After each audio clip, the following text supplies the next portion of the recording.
If you actually research and see how systematic everything is, this is by design. Why do you think we're in the hoods? You think we just magically, of all the people on the earth, we were selected for slavery. Of all the people on the earth, we were over here for hundreds of years oppressed. After that, got persecuted, got lynched, got beaten, killed by police. After that, tried to rise, tried to start a revolution. That got shut down. All of our leaders assassinated. And then we got fed what? Crack. They gave us crack. Then they said, well, now we need to do a war on drugs. They did that systematically. You think that's not by design? Somebody give you something. What is that? That's like if they give you a money bag with the ink in it, and then when they explode, they say, see, look, he stole it. That's why he got the ink on him. That's why they planting drugs on you. That's why they put that stuff in the hood. Where do you think they getting it from?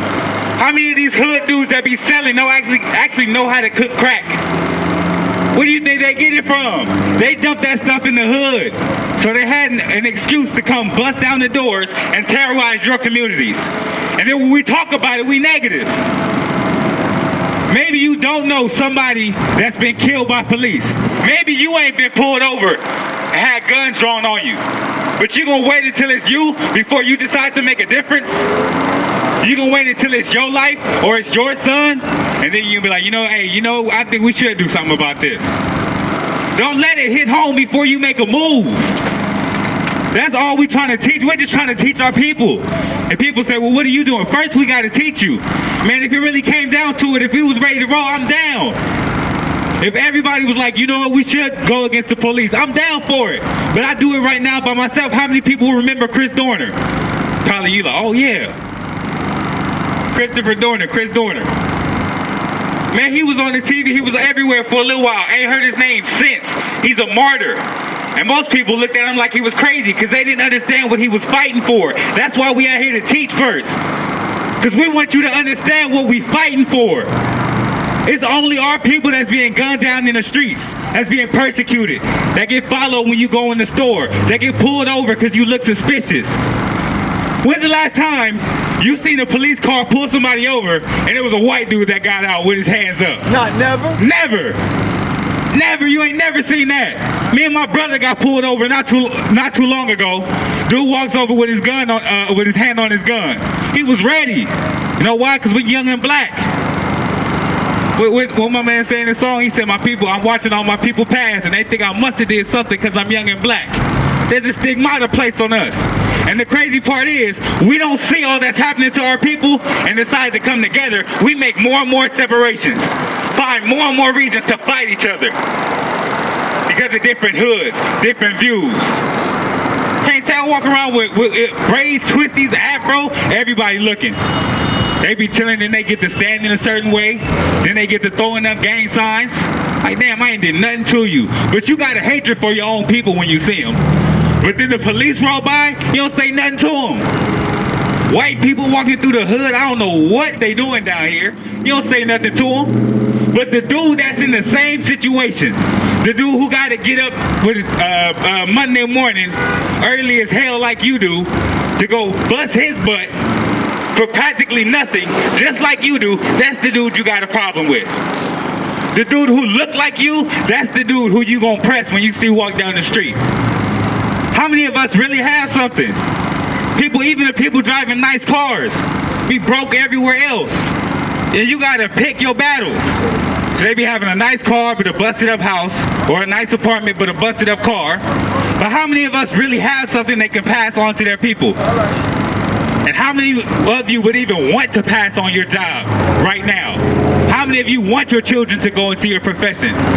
And we see that, we say, hey, look, we got to change something. We got to do something so we can change. How many of you want your sons to grow up and be gangbangers and your daughters to grow up and be prostitutes?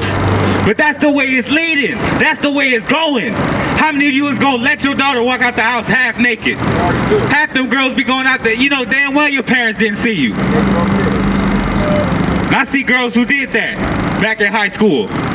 Come to school with all these clothes on because they dad dropped them off, but they got shorts under that. Take the clothes off, put them in the backpack, and be back dressed before their parents pick them up. But guess what? You had to learn how to be devious and mischievous. We just trying to show our people, man, not everybody lives like this. Not everybody comes from hoods. They don't teach every little boy and girl that's born to dribble a ball before you can read a book. That's right. To run or to teach them plays. But they teach a black boy and a black girl that. They teaching little black girls how to twerk. Like that's gonna benefit them with something. And then wonder why when things get hard, they go to stripping. All they did was go full circle. They going back to what they know. Man, that's oppression. And all we doing is coming out here because we want y'all to see it the way we see it. That there needs to be a difference made. And that it's only gonna get right if we do it. Everybody, for example, take the UN, the United Nations. It's a representative for everybody except for who? The black and brown man. They go halfway across the earth. They go take food, water, supplies to whatever nation needs help. But you got people right here in the hood that's starving. People right here in the hood that need a relief effort. And where's our help? But we talk about it, they like, oh, they so negative. Oh, look at them yelling on the corner. Because our people need to wake up, man. Read that. Ecclesiastes 7 verse 7. Surely oppression maketh a wise man mad. He said oppression will make a wise man mad. So two things to focus on. First of all, there's a people being oppressed. Second of all, he said the wise man. Because everybody else, they cool. Hop on the bus, the Louis belt, the Gucci belt, you look nice, you popping. You don't see it, you're not worried about nothing in the world. But then when you see, oh, he had to sell crack to get that Gucci belt. My man's ain't got a job, and I know dudes that was like that. And I would look at my shoes be busted up, trying to find a job, trying to maintain my integrity. And my homie was like, hey, real talk, if you need it, we flock houses. That's where I be getting this stuff from. That's how I stay fresh. And I was like, damn. Well, I don't want to rob anybody. I don't want to do anybody wrong, but I am tired of walking around in busted shoes too. But how many of you want that for your sons? How many of you want your sons to grow up to be crack fiends and crack pushers and your daughters to be prostitutes? And how many, here's even a better question. How many little boys and girls do you think grow up with that mentality? What little boy have you ever said, what do you want to be when you grow older? Hustler. I want to sell. Where do you think they got that from? But where they pushing that? Where you see that at? BET. All the time. That's all we getting exposed to. Our music. It's all negative, all adulterous, all turn up and do more than the next man. Then our entertainment, same thing. It was I can't remember his name. He said they teach us make all goals aim high, nigga, make all goals lateral. But that costs paper that niggas don't have, so we sell our souls as collateral. So we give up everything that we have in us because all we see and all we've been taught was to aim higher, to do like how they do. So we constantly chasing their dream, and then those of us who get left in the hood, what about them? What about the little boy who wanted something more for himself, but mama couldn't pay the bills, so he's like, you know what, I don't care what I gotta do, I gotta get it. I can't let them cut the lights out. I can't go to school all dirty, because we ain't got running water in the house. That's all we're here for, because we're trying to teach our people. And then when we say we're not dealing with the white man, people get all mad and upset. Do they really need help? They conquered how much of the world with their ideologies? Built kingdoms, put themselves on the top of the pyramid, and then we have a problem when we speak against it. We have a problem when we try to teach our people to be more than niggas. And we so caught up in the BS, we don't even know what's real. My man earlier, somebody got early, he said, well, why are you speaking negative about Martin Luther King? 1920, Tulsa, Oklahoma, Black Wall Street, look it up. The rest of the world was going through the Great Depression after a war. What was black people? We was booming. What was it? It was called the Roaring 20s. Why do you think that was? Who was at the forefront? Black people. Black and brown people. We had money still. We had our own economy within this. We had music. We had social class, and we were still thriving. But you know what happened to Tulsa, Oklahoma? It got bombed. And they don't teach you that in school. Notice how systematic that is. 11, school year is about 10 months, and 9 of those months you learn about white history, the Renaissance, the Revolution, the American War, the Civil War, Russia, Vietnam, World War I, World War II. And then they give you 28 days to learn about your people. And then what is in it?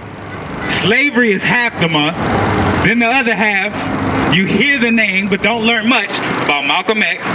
They really teach you Martin Luther King, because they can't, and Rosa Parks. They really teach you the peaceful ones. Even the Latinos. Do they teach about Cesar Chavez in school? Do they? A little bit? A little bit. But I learned about, I heard Malcolm X in school too. So I mean, I guess they give you the name, but they don't give you the movement. They don't teach you the vision. Oh, they have, that's right. Don't you even got to go to school unless Cesar Chavez Day, huh? Look at that. So they do teach you something. They taught you his name. But then on that day, you ain't even got to go to school, so they're not even teaching you anything. They just give you the day off. And how many kids are going to be like, I wonder why we don't have to go to school today. Let me look it up. Nah, come on, they're not going to look that up. They're kids. But if you teach your kids to seek knowledge, that's a different story. But then how many of our people know to do that? Man. So when we say our people are destroyed, we're not being negative, we're being realistic. But go ahead, read that scripture from the top and read it all the way through. Ecclesiastes 7 verse 7. Surely oppression maketh the wise man mad, and a gift destroyeth the heart. So now let's deal with the next part. A gift will destroy the heart. So now you have these people that are being oppressed, and the wise man says, damn, we got to do something about this. We got to change it. And that gets stressful, because when you're the only one who believes in a cause, it's hard to stay strong in that cause. But then he said a gift corrupts the heart. Because every time you had a revolution, every time you have a movement that gets started, what's the first thing that happens? People come along and they try to stop it. But that Black Lives Matter, wasn't that at least started by black people? I think it got bought by white people. But I'm pretty sure it got started by black people. And it got started by what? It's all bad. But as soon as the movement starts, they don't try to shut it down with force. The first thing they say is, hold on, don't worry about it. Take this instead. And that's why people invested. That's why why do you think they put all these dispensaries in the hood? Because Negroes and Latinos, we like to smoke. Why? Because you stressed. Because you going to work 9 to 5, 40-something hours a week. Still ain't got nothing. Still can't put gas in your car. Still can't even eat maybe 3 good meals a day. Still can't do for self. Still can't get yourself out the hellish conditions. And if something bad happened, you got a flat tire, you got a problem, that's it. Then it's real difficult. And I remember somebody said, she said, do you consider yourself financially stable if you can't sporadically or randomly spend $100? That's not well off. That's not secure. And all we're trying to teach our people is to not to aim better in a physical sense, but to really be about the betterment of our people. He said it gets corrupted the heart. When the revolution starts, that's as soon as they try to stop it, before it gets too big. Before people are willing to bear arms, they're willing to reason. Before a war starts, people talk. So that's the first thing they do. They go to the leaders. They offer you something, you don't take that, then they threaten you. Don't take that, then you get taken out. Martin Luther King. At bare minimum, he brought our people together, whether his vision was right or not. Malcolm X, at bare minimum, he brought our people together. So what happened to those men? How many of you know the U.S. government was found guilty for the assassination of Martin Luther King? More importantly, how many times have you heard that in school, in your educational system, that you're sending your children to? Mind you, you went to school back in the day, but now you got kids. Where are those kids going? Because you got to work 40 hours a week. So Esau said, man, the white man said, you know what, don't worry about it. I'll teach them. I'll tell them what I need them to know. Look at the curriculum difference in our schools and their schools. Outdated books, bored teachers, bad kids. But everybody looks at us like we're wrong. They took away all the funding for schools. And if this is like a Jewish community, they needed $3,000 to buy new textbooks, that's nothing. They all come together, pitch in so their kids can be educated, because they know how important it is to invest in the future. If black people, if we have a school with outdated textbooks, we need $3,000. We looking at each other like, where's that gonna come from? You don't think that's systematic? You don't think there's some change somewhere somebody could spare so that they can educate those little black and brown girls and boys? That's why he said the gift corrupted the heart. So they give you the dispensaries in the hood because they know it's going to make you docile. They know it's going to calm you down. Look it up. Fluoride is in your water.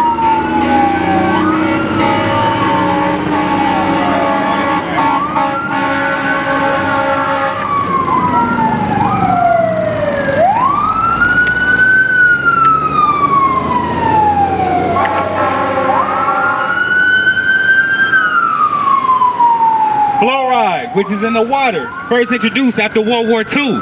It made the Khazars more acceptable to will. It put them in a mental state of sleep.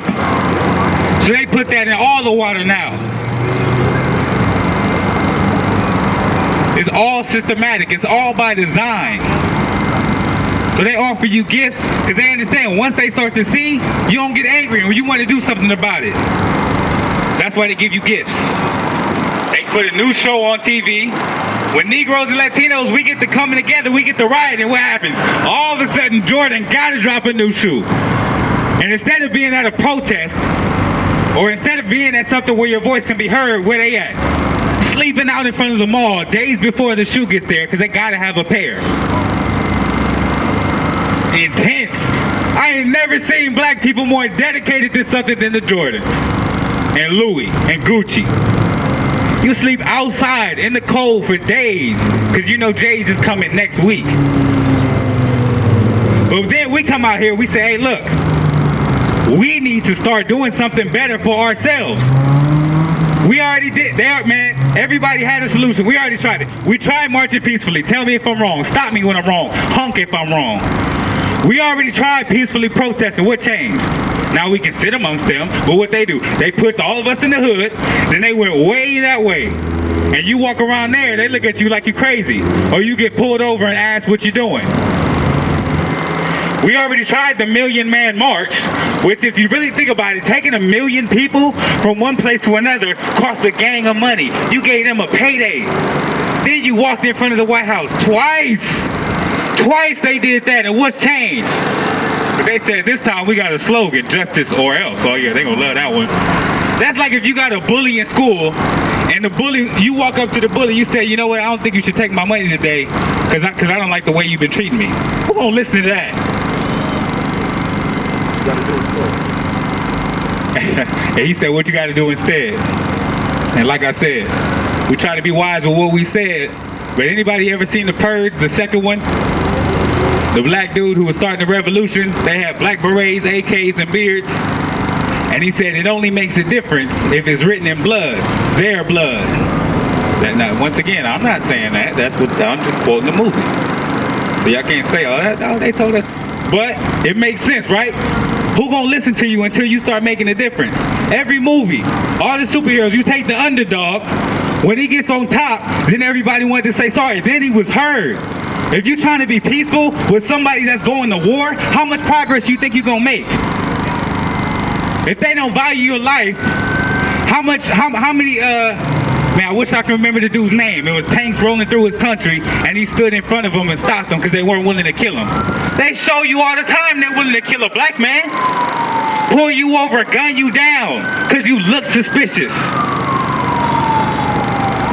Because you looked a certain way. We got ambulances and sirens running all day through our hoods.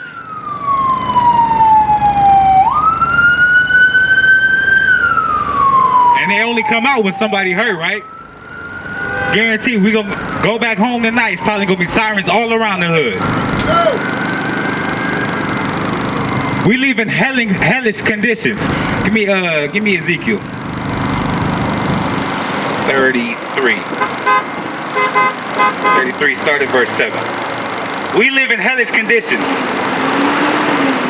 We the last ones hired, the first fired, the first one to get cut when budget cuts get made, the first one to get pulled over when police is out, and then we be the first one we look at when we get mad and our people have a problem. We start attacking our own first. I've spoken to white people. I've had conversations where I said, man, look, your people are corrupt, and you can't try to deny that. You took an entire people into slavery and then continue to kill them, to continue to execute them in the streets. Then, because the police are friends with the DA with the judge, give them a paid administrative leave, which is a fancy way of saying vacations, and then they refuse to give us reparations. World War II, I don't know why. Someone please tell me. They went all the way to Germany to help fight against Hitler. Okay, Crusades for Truth, good job. But that wasn't their war. They give them, how many $billion a year? I think like 9 billion, 8 billion? They still send $8 billion a year to Israel. This year, they still send $8 billion a year to Israel as reparations for a war they didn't even help start. But a white man directly brought black people over here. They're directly responsible for our presence in America. How much money of reparations have you seen from slavery? 0. But they might give you a job if you're lucky. If you look right, you might get a job. Read. Ezekiel chapter 33 verse 7. So thou, O son of man, I have set thee a watchman unto the house of Israel. Therefore thou shalt hear the word at my mouth, and warn them from me. When I say unto the wicked, O wicked man, thou shalt surely die if thou dost not speak to warn the wicked from his way, that wicked man shall die in his iniquity. So he said, I set you as a watchman for your people. And we young, we got other things to do. Hot, cold, whatever the weather is, we out here because I honestly want to see the betterment of my people. I honestly am tired of walking down the street, and I'm not even tripping when I see a police officer roll by, most of the time. But when I see one of my own people, that's when I got to be like, oh damn, I hope he peaceful. I wonder what he about to be on. Yeah, you can't even deny. You ain't even gotta like us. You ain't gotta listen. But I know you can see it in the same way that we can. Because it's our people. Police might trip here and there, and if you're unfortunate, it might just be your day. But a lot of times they just roll by, and unless you really doing something, you won't even catch attention. But you walk by one of your own people, they get hostile. Look at you wrong, look at you up and down, ask you where you from, pocket check. That's coming from our people. That's why the Most High said, I made you a watchman. Tell the wicked man. Educate them. Like he said in Isaiah 58, verse 1, he said, cry aloud and spare not. I know they may not listen, but you still got to teach them, because you might get somebody. In the same way that we got taught, and we decided to make a decision that said, man, you know what? I could be chilling at the house right now. I could be swimming, relaxing. It's kind of hot inside with ice cream. But you know what? I'd rather go out there and speak unto the people. Because somebody is going to empathize with what we're saying and decide that it is time as the black and brown man to make a change. It is time that we bring up the children in the next generation the right way. It is time that we put the foolishness aside. It is time that we do something to separate from this nation. It is time for a revolution, and it ain't never televised. They say the real heroes are the ones you don't hear about. They say the people that really make the difference are not the public faces. But you got to realize something has to be done. Something has to change, because it's not happening to everybody. Not every nation needs our help. Not every nation needs to be brought out of captivity, but the black and brown man does. Read on. But his blood will I require at thine hand. Nevertheless, if thou warn the wicked of his way to turn from it, if he do not turn from his way, he shall die in his iniquity. But thou hast delivered thy soul. So he said, when you teach your people, well, let the siren pass.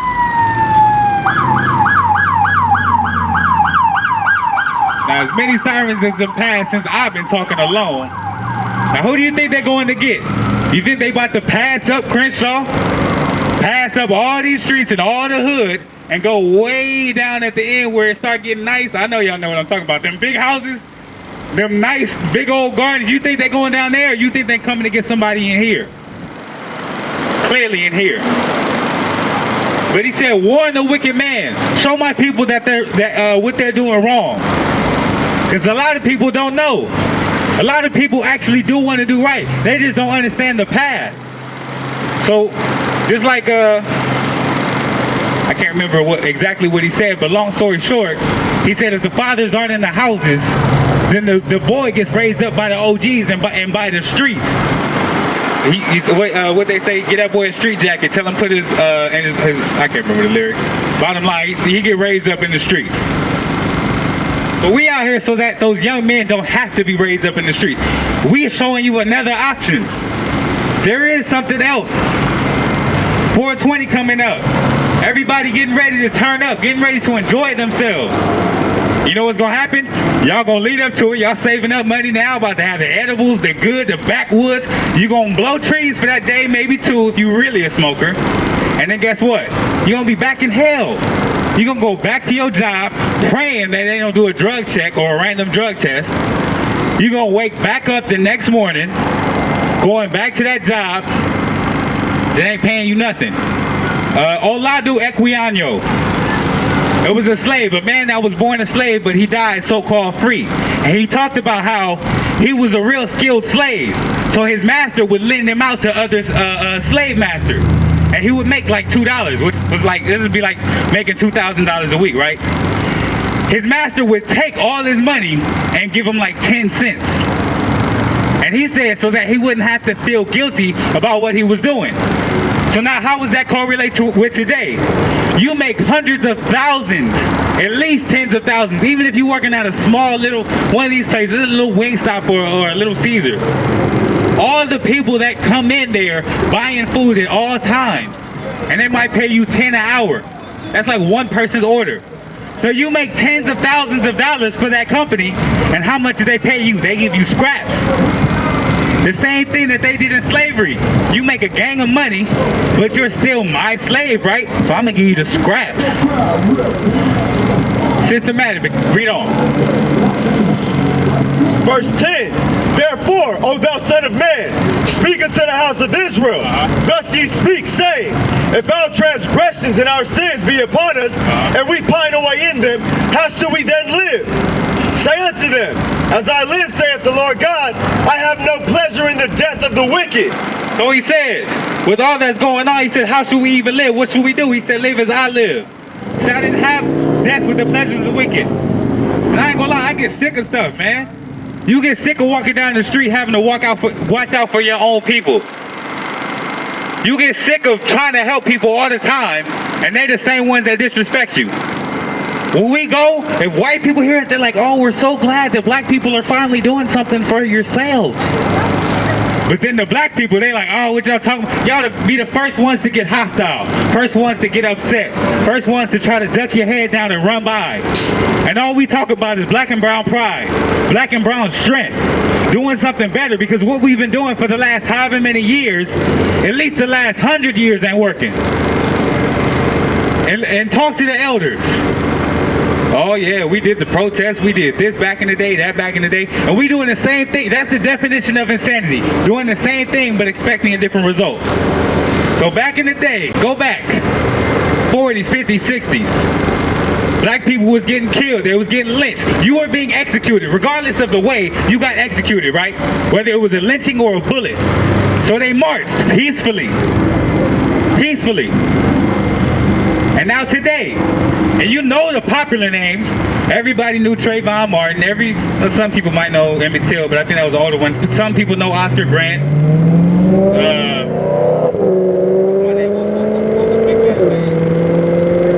Eric Garner. Y'all might know the popular names. Last year alone, there was almost like 1,200 black men killed by police. 1,200. How many of those names do you know? You know the few popular stories that's on TV. But you don't understand the reality, the totality of the situation. And that's why he said, go out there and teach them people, man. Go out there and educate them. Because somebody's going to say, you know what? I like to turn up, I like to smoke, I like to do this, I like to do that. But I'd rather see my people prospering. I want to see them prospering more than I want to be at home relaxing right now.